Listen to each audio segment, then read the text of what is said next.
Hello everyone, welcome to study netic. मैं हूं पूजा मेहता और ये है मेरा यूट्यूब चैनल स्टडी नेटिक। यहाँ पर मैं क्लास 12th के अकाउंट्स पढ़ा रही हूँ, जिसमें मैं आपको क्या पढ़ा रही हूँ, change in profit sharing ratio among the existing partners. इसके मैं कुछ वीडियोस लेकर आ चुकी हूँ। यदि आपने नहीं देखे हैं तो मेरी प्लेलिस्ट में जाकर देख सकते हैं। आज इस पर्टिकुलर वीडियो में हम क्या समझ रहे हैं, accounting for reserve and accumulated profit and loss. ये क्या है? ये change in profit sharing ratio के एडजस्टमेंट हैं। इससे पहले हमने क्या क्या पढ़ा? इससे पहले हमने पढ़ा determination of sacrificing ratio and gaining ratio, accounting of goodwill, और ये है मेरा आज नेक्स्ट वीडियो उसी एडजस्टमेंट को आगे बढ़ाते हुए। ठीक है, ये क्यों किया जाता है? जैसा कि हम हमारे प्रीवियस वीडियो में भी पढ़ चुके हैं कि जब भी पार्टनरशिप फर्म का रिकॉन्स्टिट्यूशन होता है, मतलब जो पार्टनरशिप डीड बनी थी, जब पार्टनरशिप फर्म बनी थी स्टार्टिंग में, उस समय जो पार्टनरशिप डीड या पार्टनरशिप एग्रीमेंट तैयार हुआ था, उसमें यदि किसी तरह का कोई चेंज होता है, किस कारण? प्रॉफिट शेयरिंग रेशो में चेंज होने के कारण, किसी पार्टनर के एडमिशन के कारण, किसी की डेथ के कारण, किसी के रिटायरमेंट के कारण, तो ये सारे हमें एडजस्टमेंट करने होते हैं। तो वही हम एक एक करके आराम से समझ रहे हैं। Accounting for reserve and accumulated profit and loss. यहाँ पर रिजर्व की और जो एक्यूमुलेटेड प्रॉफिट एंड लॉस है उसकी एडजस्टमेंट करनी है। अब ये एक्यूमुलेटेड क्या होता है? हमारा अकाउंटिंग ईयर होता है 1 अप्रैल से 31 मार्च तक का। ठीक है, ये हमारा अकाउंटिंग ईयर होता है। यदि पार्टनरशिप डीड में किसी तरह का कोई चेंज किया जाता है या उसका रिकॉन्स्टिट्यूशन किया जाता है, तो कोई ज़रूरी नहीं है कि वो 1 अप्रैल को या 31 मार्च को हो। वो कभी भी हो सकता है, वो दिसंबर में भी हो सकता है, वो जून में भी हो सकता है, कभी भी हो सकता है। तो जो 1 अप्रैल से लेकर दिसंबर तक का या जून तक का प्रॉफिट या लॉस है, उसका भी तो डिस्ट्रीब्यूशन करना पड़ता है किनके बीच? प्रॉफिट जो उसके पार्टनर्स हैं उनके बीच, क्योंकि प्रॉफिट शेयरिंग रेशियो चेंज हो रहा है, तो फिर बाद में जो डिस्ट्रीब्यूशन होगा वो किस हिसाब से होगा? जो नया प्रॉफिट शेयरिंग रेशियो है, तो जो पुराना प्रॉफिट शेयरिंग रेशियो है उसके हिसाब से जो बचा हुआ टाइम है, जैसे दिसंबर तक का, तो 1 अप्रैल से दिसंबर तक का जो प्रॉफिट या लॉस है उसका डिस्ट्रीब्यूशन किस में करेंगे? ओल्ड प्रॉफिट शेयरिंग रेशियो में। ठीक है, एक छोटी सी बात है, मेन कॉन्सेप्ट नहीं है, ये एक छोटी सी बात है। अब हम थोड़ा सा मेन कॉन्सेप्ट की तरफ चले जाते हैं कि इसमें होता क्या है। क्वेश्चन में एक बढ़िया बैलेंस शीट दी होती है, ठीक है, और बैलेंस शीट में क्या दिया होता है? ये बैलेंस शीट है। बैलेंस शीट में क्या दिया होता है? यहाँ होती है लायबिलिटी, अमाउंट, एसेट्स, अमाउंट। ठीक है, ये क्वेश्चन में दिया रहता है। लायबिलिटी साइड पर्टिकुलर इस चीज़ में, ठीक है ना, वैसे तो बहुत सारी चीज़ें दी होती हैं, लेकिन हम यहाँ क्या पढ़ रहे हैं? Accounting for reserve and accumulated profit and loss. तो इस चीज़ में लायबिलिटी साइड दी होती है सबसे पहले जनरल रिजर्व। ठीक है, सेकंड क्या दिया होता है? प्रॉफिट एंड लॉस, मतलब जो मेन प्रॉफिट हुआ है वो कब तक का? जब तक फर्म का अकाउंटिंग ईयर स्टार्ट हो रहा है और जब जिस दिन प्रॉफिट शेयरिंग रेशियो चेंज हो रहा है, उतने बीच के ड्यूरेशन का यदि प्रॉफिट हुआ है तो वो दिया रहता है। नेक्स्ट दिया होता है वर्कमैन कंपनसेशन रिजर्व। ठीक है, और उसके बाद क्या दिया होता है? Investment fluctuation reserve. ठीक है, मैं एक एक चीज़ को आपको बहुत अच्छे से समझाऊंगी। ये 4 चीज़ें, 1, 2, 3, 4, ये 4 चीज़ें लायबिलिटी साइड दी हो सकती हैं या एसेट साइड दिया होता है। क्या? प्रॉफिट एंड लॉस का लॉस। यदि हो सकता है प्रॉफिट हो सकता है लॉस हो, कुछ भी दिया हो सकता है, एक चीज़ होगी, या तो प्रॉफिट होगा या लॉस होगी। ठीक है, गुडविल, और नेक्स्ट होता है डिफर्ड रेवेन्यू एक्सपेंडिचर। 1, 2 एंड 3। ठीक है, मतलब टोटल 7 चीज़ें किस में आती हैं? Accounting for reserve and accumulated profit and loss में आती हैं ये 7 चीज़ें। पहली है जनरल रिजर्व, जो लाइबिलिटी साइड दी हो सकती है। दूसरा है प्रॉफिट एंड लॉस का प्रॉफिट, जो भी लाइबिलिटी साइड दिया हो सकता है। नेक्स्ट है वर्कमैन कंपनसेशन रिजर्व, ये भी लाइबिलिटी साइड दिया हो सकता है। उसके बाद है इन्वेस्टमेंट फ्लक्चुएशन रिजर्व, ये भी लाइबिलिटी साइड दिया हो सकता है। इसके बाद एसेट साइड दिया हो सकता है लॉस, गुडविल या डिफर्ड रेवेन्यू एक्सपेंडिचर। ये चीज़ मेन इसका कॉन्सेप्ट है। ठीक है मैडम, यहाँ तक तो हमें समझ में आ गया। अब थोड़ा सा हम ब्रीफ कर देंगे किस बारे में? इन सब के बारे में कि ये होता क्या है। ठीक है, जैसा कि मैंने आपको बताया कि जब प्रॉफिट शेयरिंग रेशो चेंज होता है तो किसी भी डेट पे हो सकता है, कोई ऐसा नहीं है कि आपका जो 1 अप्रैल को अकाउंटिंग ईयर स्टार्ट हो रहा है तभी हो। हम सपोज कर लेते हैं जो हमारा प्रॉफिट शेयरिंग रेशो है वो चेंज हो रहा है 1 सितंबर को। कब चेंज हो रहा है? 1 सितंबर को। ये हमने एज्यूम कर लिया है। ठीक है, वैसे तो आपको क्वेश्चन में दिया होगा। अब पहली कंडीशन यहाँ पर आ जाती है जनरल रिजर्व की। हमें पता है कि कब हमारा प्रॉफिट शेयरिंग रेशो चेंज हो रहा है। पहली कंडीशन है जनरल रिजर्व की। अब ये पहली चीज़ होता क्या है जनरल रिजर्व? देखिए, जब कोई भी पार्टनरशिप फर्म स्टार्ट होती है, ठीक है, तो पार्टनर्स पैसा लगाते हैं, फर्म स्टार्ट हो जाती है, बढ़िया अच्छे से काम करते हैं। लेकिन जब फर्म स्टार्ट हो रही होती है तो वो सभी पार्टनर्स मिलकर एक जनरल रिजर्व बनाते हैं। क्यों बनाते हैं? इसलिए बनाते हैं कि किसी तरह की कोई परेशानी आ गई, ठीक है, और उन्हें पैसों की ज़रूरत हो गई तो वो इस जनरल रिजर्व में से पैसा निकाल लेंगे। तो जनरल रिजर्व में क्या रखा होता है? कुछ अमाउंट ऑफ मनी। ठीक है, वो कितना भी हो सकता है, सभी पार्टनर्स मिलकर उस जनरल रिजर्व में पैसा रख देते हैं और उस पैसे को हाथ तब तक नहीं लगाते जब तक किसी तरह की कोई इमरजेंसी नहीं आती। जैसे इमरजेंसी से मतलब है, जैसे किसी का एक्सीडेंट हो गया तो बहुत सारे पैसों की ज़रूरत पड़ गई तो इसमें से निकाल के उन्होंने यूज़ कर लिया, या उन्हें कोई ऐसी एसेट्स खरीदनी पड़ गई जिसमें उन्हें ऑफिस बनाना है, उनका जो ऑफिस रेंटल था या लीज पे था वो एंड हो रहा है तो उन्हें नई चीज़ जगह की, तो ये इमरजेंसी है क्योंकि भैया ऑफिस नहीं होगा तो काम कैसे होगा। तो वो कहाँ से पैसा निकाल लेते हैं? इस जनरल रिजर्व में से पैसा निकाल लेते हैं, लेकिन तब तक उसको हाथ नहीं लगाते जब तक उनको इमरजेंसी में ज़रूरत ना हो। ठीक है, तो ये होता है हमारा जनरल रिजर्व। नेक्स्ट क्या होता है? प्रॉफिट एंड लॉस का प्रॉफिट। फर्म काम कर रही है, अच्छा उसका बिजनेस चल रहा है, ठीक है ना, तो उसे जो 1 अप्रैल है, ठीक है ना, जो 1 अप्रैल है उससे 1 सितंबर के बीच प्रॉफिट या लॉस, इन दोनों में से कुछ ना कुछ तो हुआ ही होगा ना। तो यदि प्रॉफिट हुआ है तो वो क्या करेंगे? उतने मंथ का प्रॉफिट का डिस्ट्रीब्यूशन कर लेंगे पार्टनर्स आपस में, क्योंकि भैया उन्हें तो अब change in profit sharing ratio करके पूरा सब फिर से करना है। तो अब जो उतने टाइम का प्रॉफिट हुआ है उसमें उसको वो किस में आपस में डिस्ट्रीब्यूट कर लेंगे। तो ये हो गया प्रॉफिट।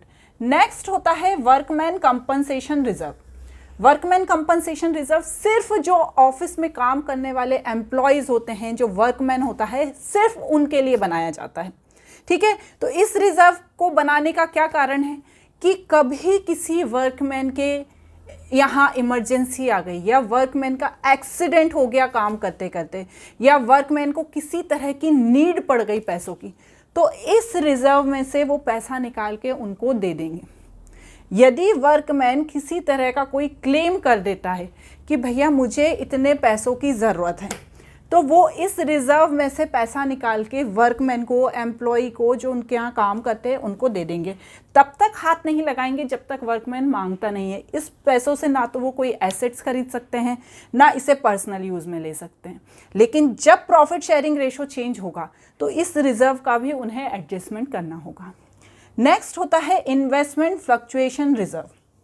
अब सपोज करते हैं उन्होंने किसी एसेट्स में इन्वेस्टमेंट कर दिया, या उन्होंने शेयर खरीद लिए, या उन्होंने ऐसी जगह इन्वेस्टमेंट कर दिया जहाँ पे उन्हें लग रहा था कि यार यहाँ पे तो प्रॉफिट होगा, लेकिन मन में कहीं ना कहीं अंदेशा था कि हो सकता है लॉस भी हो जाए। तो इसके लिए उन्होंने एक रिजर्व बनाया कि यदि हमने ये जो इन्वेस्टमेंट किया है और इसमें यदि लॉस हो जाता है तो हम इस रिजर्व से पूरा कर लेंगे, हमारे बिजनेस को नुकसान नहीं होने देंगे, हम इस रिजर्व में से पैसा निकाल के उस लॉस को पूरा कर देंगे। तो इसको भी वो तब तक हाथ नहीं लगाते जब तक किसी तरह का इन्वेस्टमेंट में कोई फ्लक्चुएशन या कोई परेशानी नहीं आती। लेकिन जब प्रॉफिट शेयरिंग रेशो चेंज हो रहा होता है तब इसका भी उनको एडजस्टमेंट करना होता है, क्योंकि फिर से सब चीज़ें शुरू से, जैसे बिजनेस स्टार्ट होता है तो शुरू से पार्टनरशिप एग्रीमेंट बनता है ना, ऐसे change in profit sharing ratio में फिर से सब बनेगा। ठीक है। नेक्स्ट, एसेट साइड, यदि लॉस होता है तो लॉस का डिस्ट्रीब्यूशन करेंगे, जैसा हमने यहाँ बताया ना कि प्रॉफिट का करा है इतने टाइम का, यदि लॉस है तो वो भी भैया पार्टनर्स वहन कर लेंगे जो पुराने हैं, पुराने रेशो में। गुडविल की वैल्यू, उतने टाइम की जो गुडविल की वैल्यू थी उसका भी क्या होगा, डिस्ट्रीब्यूशन होगा। Deferred revenue expenditure, deferred revenue expenditure क्या होते हैं, हमने पहले भी क्लास 11th में पढ़े हैं। डिफर्ड रेवेन्यू एक्सपेंडिचर का मतलब है जैसे एडवर्टाइजमेंट एक्सपेंसेस, जब तक एडवर्टाइजमेंट किसी भी फर्म का टीवी पर दिखाई देता है तब तक उसका पेमेंट करना पड़ता है। ये लॉन्ग टाइम एक्सपेंसेस होते हैं या लॉन्ग टाइम एक्सपेंडिचर होते हैं, ठीक है ना। तो इसको भी किसके बीच डिस्ट्रीब्यूट करना होगा, जितना टाइम ड्यूरेशन है किसके बीच, पार्टनर्स के बीच, ठीक है ना। ये जो मैं 1 अप्रैल लिख रही हूँ ना, तो ये 1 अप्रैल में इसलिए लिख रही हूँ क्योंकि पिछला तो सारा डिस्ट्रीब्यूशन हो ही चुका होता है जो पिछले साल का है, इसी साल के बीच का डिस्ट्रीब्यूशन होना होता है। ठीक है, यहाँ तक क्लियर है मैडम। अब क्या करेंगे, इसमें हमें कुछ जनरल एंट्री पास करनी पड़ती है। ठीक है, यह इसमें हमें कुछ जनरल एंट्री पास करनी होती है। तो क्या जनरल एंट्री करेंगे, चलिए देखते हैं। अब ये जो जनरल एंट्री है ये किस कंडीशन में पास हो रही है, जब सारे पार्टनर्स एग्री हो रहे हैं कि भैया जो पिछला पुराना जितने हमारे रिजर्व हैं उनको सेट ऑफ कर दो, मतलब उनका पूरा एडजस्टमेंट करके उसे ख़त्म कर दो। फिर जब हम प्रॉफिट शेयरिंग रेशो चेंज करेंगे फिर हम फिर से सब नया करेंगे। उस स्थिति में मतलब यहाँ पर partners agree to distributed reserve and accumulated profit and loss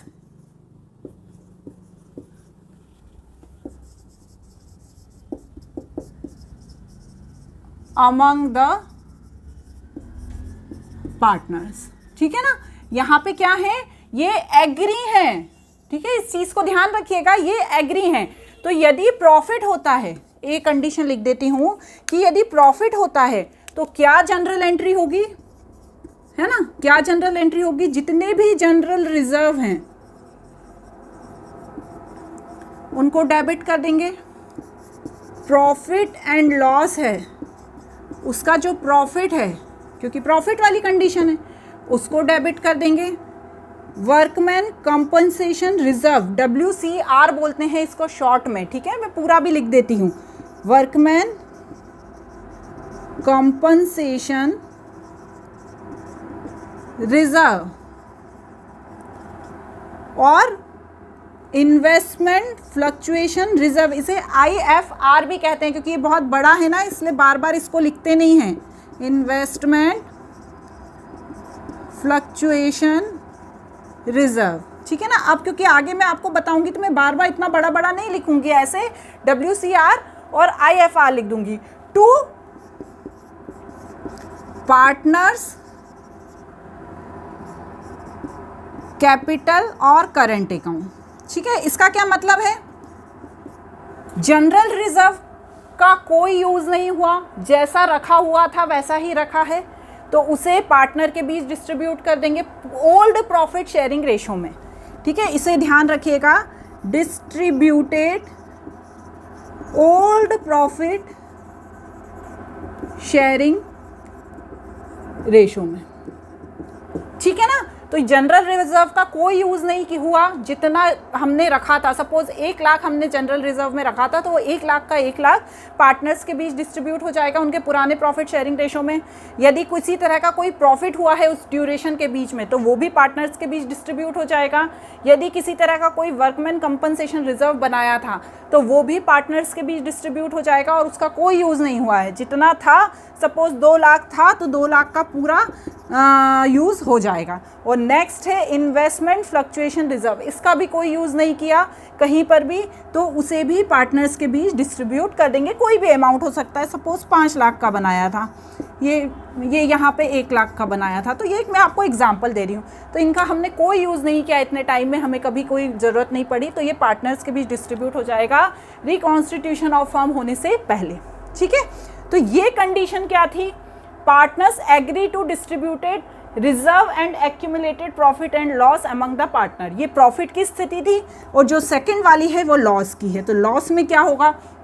तो लॉस में क्या होगा? जितने भी पार्टनर्स हैं, ठीक है, ऑल पार्टनर्स कैपिटल और करंट अकाउंट डेबिट टू, जो हमने क्रेडिट साइड लिखा था, कौन कौन सा? टू प्रॉफिट एंड लॉस का loss, to deferred revenue expenditure. ठीक है, इस तरह से इन्हें क्रेडिट में कर देंगे और जितने पार्टनर्स हैं वो इस लॉस को वहन करेंगे। ठीक है, तो ये कब है? जब पार्टनर एग्री हो रहे हैं। ठीक है, किसके लिए? जितना भी रिजर्व है और एक्यूमुलेटेड प्रॉफिट एंड लॉस है उसे पार्टनर्स के बीच डिस्ट्रीब्यूट करने में। तो प्रॉफिट होने की स्थिति में ये जनरल एंट्री होगी, लॉस होने की स्थिति में ये जनरल एंट्री होगी। अब यहाँ पर एक कंडीशन और आती है। पहली तो क्या थी कि पार्टनर्स एग्री हो गए थे कि जो भी प्रॉफिट एंड लॉस या रिजर्व है उसे पार्टनर्स के बीच बांट दिया जाए, लेकिन एक कंडीशन आती है कि पार्टनर्स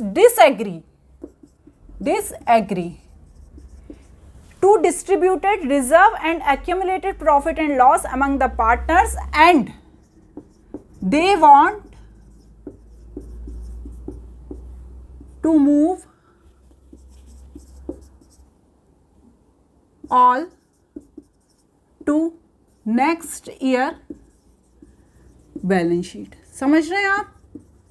मतलब जो पार्टनर्स थे, जब प्रॉफिट जो change in profit sharing ratio हो रहा था उस समय उन्होंने बोला कि भैया जो भी प्रॉफिट हुआ है या जो भी वर्कमैन कंपनसेशन रिजर्व है या जो भी इन्वेस्टमेंट फ्लक्चुएशन रिजर्व है या जनरल रिजर्व है, उन्हें हमें नहीं बांटना पार्टनर्स के बीच।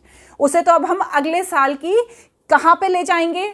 बैलेंस शीट में ले जाएंगे। वो डिसएग्री हो गए, तो जो पुरानी जो मैंने एंट्रीज बताई हैं वो कुछ भी नहीं होंगी। ठीक है, उस स्थिति में पुरानी एंट्री कुछ भी नहीं होगी। वो क्या करेंगे? उन सारे पैसों को जोड़ लेंगे। ठीक है ना, कि जनरल रिजर्व के कितने थे, WCR के कितने थे, IFR के कितने थे, तो उसे क्या कहा जाएगा? Net effect. क्या कहा जाएगा? Net effect.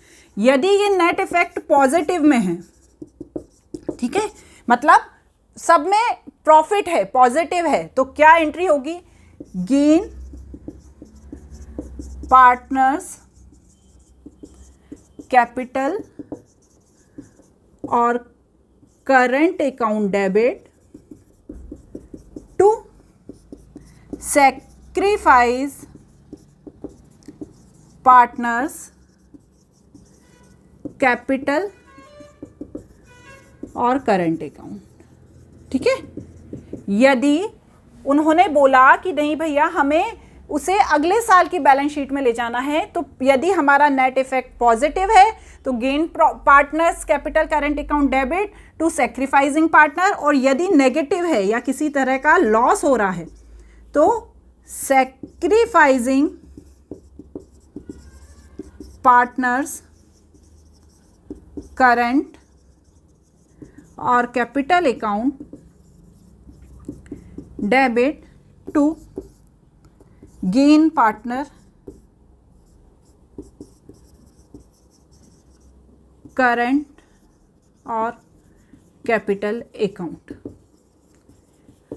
ठीक है ना। तो अब जब ये जनरल एंट्री होगी तो हमें क्या करना पड़ेगा? जब हम आगे ले जा रहे हैं, जो हमारा नेट इफेक्ट है या जो सारा पैसा है उसे जब हम आगे की बैलेंस शीट के लिए ले जा रहे हैं, तो ये दो जनरल एंट्री पास होगी। पॉजिटिव की स्थिति में ऊपर वाली होगी, नेगेटिव की स्थिति में नीचे वाली होगी। अब इसके लिए आपको गेनिंग पार्टनर सर्च करना रहेगा और सैक्रिफाइसिंग पार्टनर सर्च करना रहेगा, तो जो आपको आता है निकालना। ठीक है ना। गेनिंग पार्टनर कौन होता है? जिसका नेगेटिव इफेक्ट होता है, पुराना प्रॉफिट शेयरिंग रेशो से नया प्रॉफिट शेयरिंग रेशो माइनस कर दिया जाता है। यदि नेगेटिव में आता है तो क्या होगा? वो गेनिंग पार्टनर होगा, और यदि पॉजिटिव में आता है तो वो कौन होगा, वो सैक्रिफाइसिंग पार्टनर होगा। ये तो हमें पता ही है। यहाँ तक हमने बेसिक कॉन्सेप्ट समझ लिया किसका, accounting for reserve and accumulated profit and loss. अब यहाँ पर एक चीज़ और है, ठीक है ना। ये जो वीडियो है ये मैंने इसका पार्ट ए बनाया है, इसके अभी मुझे 2 पार्ट और बनाने पड़ेंगे, क्योंकि यदि मैं एक ही पार्ट में सब देती तो बहुत ज़्यादा वीडियो लेंथी हो जाता, क्योंकि ये टॉपिक थोड़ा सा डिफ़िकल्ट है। लेकिन अच्छे से समझेंगे तो आगे आपको admission of partner, death of partner, retirement of partner, जितने भी आगे के चैप्टर है ना, उनमें ये टॉपिक बहुत काम आने वाला है। अब इसका जो पार्ट बी है वो वर्कमैन कंपनसेशन रिजर्व का बनेगा, वो जो पार्ट सी है वो इन्वेस्टमेंट फ्लक्चुएशन रिजर्व का बनेगा, ठीक है ना। ऐसा क्यों मैडम, क्योंकि भैया इसमें भी कुछ एंट्रीज हैं, कुछ एडजस्टमेंट हैं। पहली बार समझने में दिक्कत जाएगी, फिर उसके बाद बिल्कुल दिक्कत नहीं जाएगी। समझना इसलिए इम्पॉर्टेंट है, क्यों, क्योंकि आने वाले जो 3-4 चैप्टर है ना उनमें यही यूज़ होना है, फिर नहीं समझना, बस एक बार समझ लेना। तो इन 2 के लिए मैं एक अलग सेपरेट वीडियो लेकर आऊँगी, वर्कमैन कंपनसेशन रिजर्व के लिए और इन्वेस्टमेंट फ्लक्चुएशन रिजर्व के लिए। तो इसके part B and part C को ज़रूर देखना। आज के लिए इतना ही, बाय बाय।